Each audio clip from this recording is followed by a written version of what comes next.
तो hello guys and welcome to mister cool YouTube channel. And आज की इस वीडियो में हम लोग करने जा रहे हैं काफ़ी अमेजिंग एक्सपेरिमेंट। तो हाँ गाइस, चलिए वीडियो को स्टार्ट करते हैं और उम्मीद करता हूँ आपको ये वीडियो पसंद आएगी।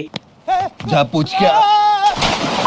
तो चलिए स्टार्टिंग करते हैं हमारे पहले एक्सपेरिमेंट के साथ, जो कि है गाइस एक लेमन के साथ। तो अगर आप किसी नींबू को पानी में डालोगे तो बेसिकली डूब जाएगा। इसका कारण ये है कि नींबू में ज्यादा वजन होता है, तो इसलिए नींबू डूब जाता है। बट अगर आप इसको साइंस की लैंग्वेज में कहो तो पानी में कम डेंसिटी होती है नींबू के मुकाबले। तो चलिए गाइस पानी की डेंसिटी को बढ़ाते हैं और नींबू को तैराएंगे पानी के ऊपर। तो यहाँ पर मैंने एक नॉर्मल पानी ले लिया है। अब इसमें मैं ऐड करूंगा सोडियम क्लोराइड, जिसे कि हम नमक भी बोलते हैं। ये एक नॉर्मल नमक है, टाटा नमक, देश का नमक।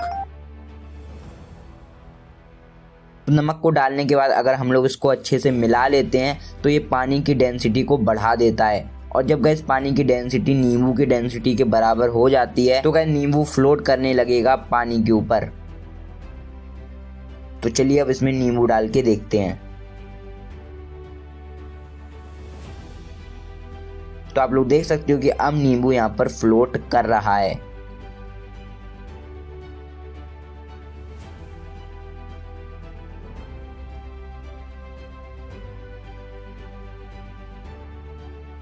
तो चलिए गाइस अब बढ़ते हैं हमारी सेकंड एक्सपेरिमेंट की तरफ। तो ये है एक ब्लैक कलर का परमानेंट मार्कर। और आप लोग जानते होंगे कि अगर हम परमानेंट मार्कर से कुछ भी लिख देते हैं तो वो मिटलता नहीं है। तो यहाँ पर गाइस मैं लिखता हूँ और इसके बाद अगर मैं इसको मिटाने की कोशिश करूंगा तो ये नहीं मिटलेगा।